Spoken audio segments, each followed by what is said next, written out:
Hello दोस्तों, स्वागत है आपका मेरे चैनल गार्डन ऑफ कविता में। मैं हूं कविता तिवारी। दोस्तों, आप देख रहे हैं मेरी सीरीज़ पूछते हैं सब्सक्राइबर का 4th एपिसोड।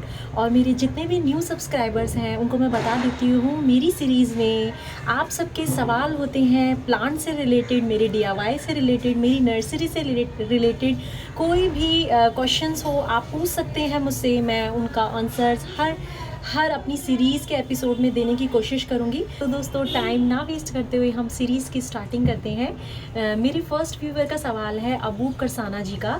मैम, मेरे एक्ज़ोरा में फ्लावर नहीं आ रहे हैं, मैं क्या करूँ?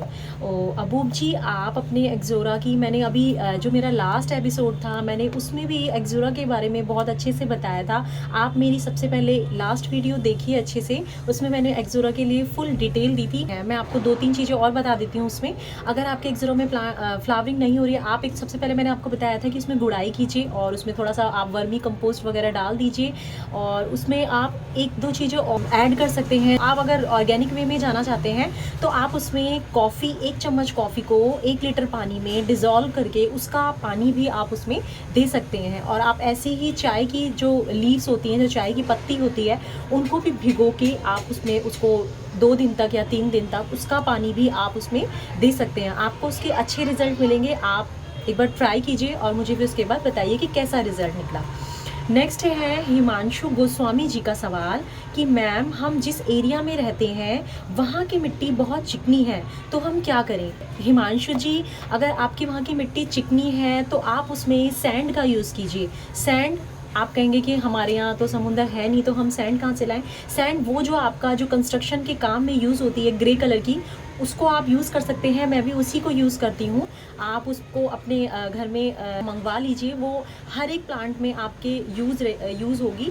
जैसे कि आप जब भी सॉइल मिक्सचर तैयार करते हैं तो अगर आपके यहाँ की चिकनी मिट्टी है तो आप उसमें 40% एटलीस्ट सैंड मिक्स कर लीजिए अपनी मिट्टी में, ताकि जो मिट्टी है वो वेल ड्रेन बनी रहे। जब वेल ड्रेन मिट्टी रहेगी तो जो पानी है वो होल्ड नहीं रहेगा, तो अपने आप जो मिट्टी है वो बहुत अच्छी रहेगी और आपका प्लांट्स अच्छे से सर्वाइव करेगा। आप कभी भी सॉइल मिक्सचर तैयार करते हैं तो अपनी मिट्टी में सैंड का यूज़ कीजिए, तो जिससे कि आपकी जो मिट्टी की चिकनाहट है वो दूर हो जाएगी। तो ये रहा आपका आंसर।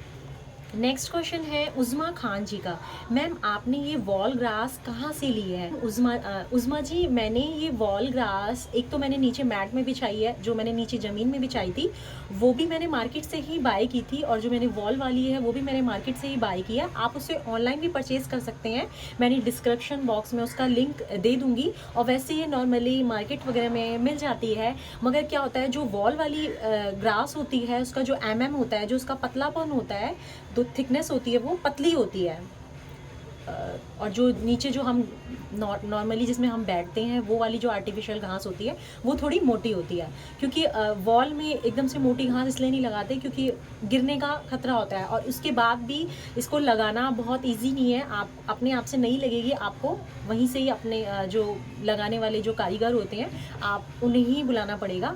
केमिकल वगैरह लगा के ग्रास को उसमें अटैच करते हैं। मैंने इसका वीडियो भी अपनी शॉर्ट्स में अपलोड किया हुआ है कि किस तरीके से उन्होंने ये वॉल ग्रास लगाई थी। बट लुक बहुत सुंदर आ जाता है, बिल्कुल चेंज हो जाता है आपके गार्डन का लुक। मैं पर्सनली कहूँ तो मुझे बहुत पसंद आया जो मैंने अपने गार्डन में ये जो वॉल ग्रास ऐड की है। तो आप भी इसको बाय कर सकते हैं ऑनलाइन और ऑफलाइन दोनों, तो आपको ये मिल जाएगी। 4th क्वेश्चन है सुमन शशिकांत जी का। मैम, ये grow bag and plastic pots धूप में सक्सेसफुल हैं? मैम, बिल्कुल सक्सेसफुल हैं। मेरे यहाँ आपको ज़्यादा से ज़्यादा प्लास्टिक पॉट्स मिलेंगे, बट शर्त है आप प्लास्टिक पॉट में भी 2 टाइप की प्लास्टिक होती है, एक फर्स्ट एक सेकंड। आप फर्स्ट प्लास्टिक लीजिए।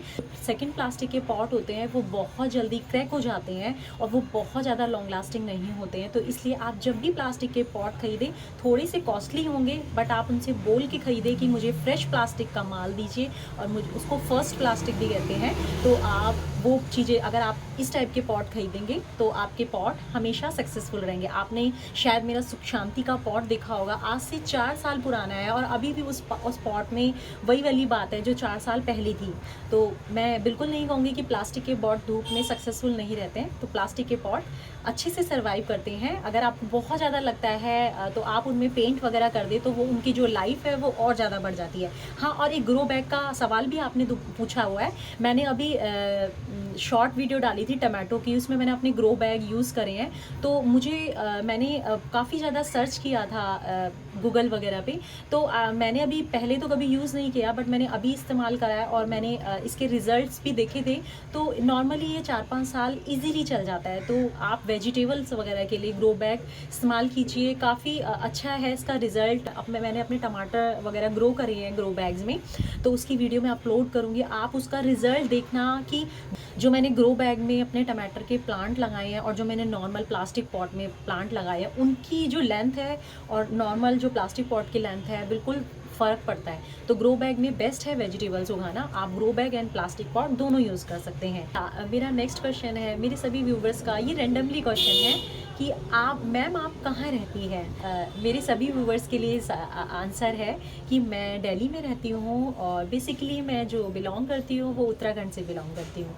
दोस्तों ये है लास्ट क्वेश्चन जो मेरे बहुत सारे व्यूवर्स, बहुत सारे सब्सक्राइबर्स पूछते हैं नॉर्मली कि मैम प्रूनिंग और पिंचिंग में क्या फ़र्क है। ये सभी के लिए मेरा ये आंसर है। प्रूनिंग मतलब मैंने लास्ट से लास्ट वीडियो डाली थी कि प्रूनिंग कैसे करते हैं और इसके बाद प्रूनिंग से हमें क्या फ़ायदे मिलते हैं। तो मैं थोड़ा सा और बता देती हूँ। प्रूनिंग से दोस्तों ग्रोथ आती है, हमारे पौधों की ग्रोथ बढ़ती है और पौधे शेप में आते हैं, पौधे बहुत अच्छे बुशी हो जाते हैं। तो प्रूनिंग करना हमारे प्लांट्स के लिए बहुत ज़्यादा ज़रूरी है। हाँ, मगर प्रूनिंग का अपना एक टाइम होता है। आप जब कभी भी किसी भी प्लांट की प्रूनिंग नहीं कर सकते, क्योंकि उसमें फिर और भी बहुत सारी प्रॉब्लम्स आ जाती है।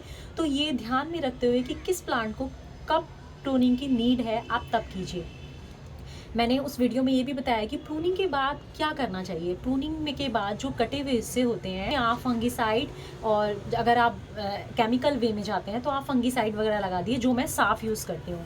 और दूसरा, अगर आप ऑर्गेनिक वे में जाएंगे तो आप हल्दी और दालचीनी पाउडर, जो उसका कटा वाला हिस्सा होता है, उसमें आप लगा दीजिए, ताकि अगर आपके कटे हिस्से में पानी वगैरह पड़े तो उसमें कोई प्रॉब्लम ना हो, उसमें कोई फंगल इन्फेक्शन ना हो। डायबैक की प्रॉब्लम होने लग जाती है अक्सर की प्लांट्स में, जैसे रोजेज़ वगैरह में खास करके ये प्रॉब्लम दिखाई देती है। आप देखते होंगे जो उसकी पूरी जो स्टैम्प है वो पूरी ब्लैक होने लग जाती है। तो इस प्रॉब्लम को कहते हैं डायबैक की प्रॉब्लम। उससे क्या होता है, प्लांट बिल्कुल मर जाता है। तो आप प्रूनिंग कीजिए, बट टाइम के अकॉर्डिंग कि किस प्लांट को कब प्रूनिंग की ज़रूरत है। जैसे कि अभी रोज़ के प्लांट को प्रूनिंग की ज़रूरत है, ताकि आपको विंटर्स में वो ढेर सारे फ्लावर्स दें। और अभी कुछ टाइम बाद मैं प्रूनिंग के ऊपर डिटेल वीडियो डालने वाली हूँ, तो आप वो भी चेक कीजिएगा। सेकंड है पिंचिंग।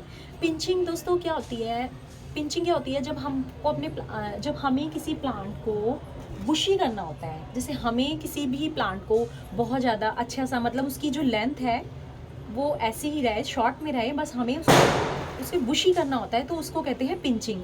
जैसे मैं आपको बताती हूँ। अब ये देखिए, ये मैं आपको रेंडमली बता रही हूँ। जैसे ये छोटे छोटे लीव्स हैं, आपकी एक ब्रांच आ रही है। अब ये छोटे वाले लीव्स हैं, अगर आप देख सकते हैं, ये देखिए 2 छोटे हैं, इन लीव्स को ऐसे करके तोड़ दूँ तो यहीं से इसकी 3 ब्रांच आने लग जाएगी। इसको कहते हैं पिंचिंग करना। जैसे कि सदाबहार है, अगर आप इसकी पिंचिंग ना करो तो एकदम से इसकी लेंथ बढ़ती जाती है और वो बहुत ज़्यादा अच्छा सा भी नहीं लगता है, देखने में सुंदर नहीं लगता है। अगर हम टाइम से पौधों की पिंचिंग करें तो पौधे जो होते हैं वो बुशी हो जाते हैं और देखने में भी बहुत सुंदर लगते हैं। तो दोस्तों जो पिंचिंग होती है वो पत्तियों को ऊपर से तोड़ा जाता है। तो स्टार्टिंग की जो टिप होती है जो पत्तियों की, वहाँ से तोड़ा जाता है। और जो प्रूनिंग होती है वो स्टेम से की जाती है, उसको स्टेम से कट किया जाता है, वहाँ से भी इसकी मल्टीपल ब्रांचेस आती हैं। तो पिंचिंग और प्रूनिंग दोनों के बारे में आप समझ गए होंगे कि क्या फ़र्क है। अच्छा दोस्तों, लास्ट में आपसे एक चीज़ और शेयर करना चाहूँगी। मैंने अपनी सीरीज़ में कमेंट ऑफ द वीक, ये मैंने एक टाइटल दिया है। मुझे अपने किसी भी व्यूवर्स का, जो भी मेरे जितने भी सब्सक्राइबर्स वगैरह हैं, मुझे अगर उनका कमेंट बहुत ज़्यादा दिल को छूने वाला और बहुत ज़्यादा पसंद आया, तो मैं जिसका भी कमेंट हो वो मैं लास्ट अपनी वीडियो में उसका स्क्रीनशॉट ऐड करूँगी। तो आप बहुत अच्छे कमेंट कीजिए। मुझे जिसका भी कमेंट बहुत ज़्यादा अच्छा लगेगा और दिल को छूने वाला लगेगा, तो उसका स्क्रीनशॉट मैं अपनी वीडियो में ऐड करूँगी। तो दोस्तों अलविदा लेती हूँ, मिलती हूँ किसी नेक्स्ट वीडियो में। तब तक के लिए bye bye, take care, happy gardening.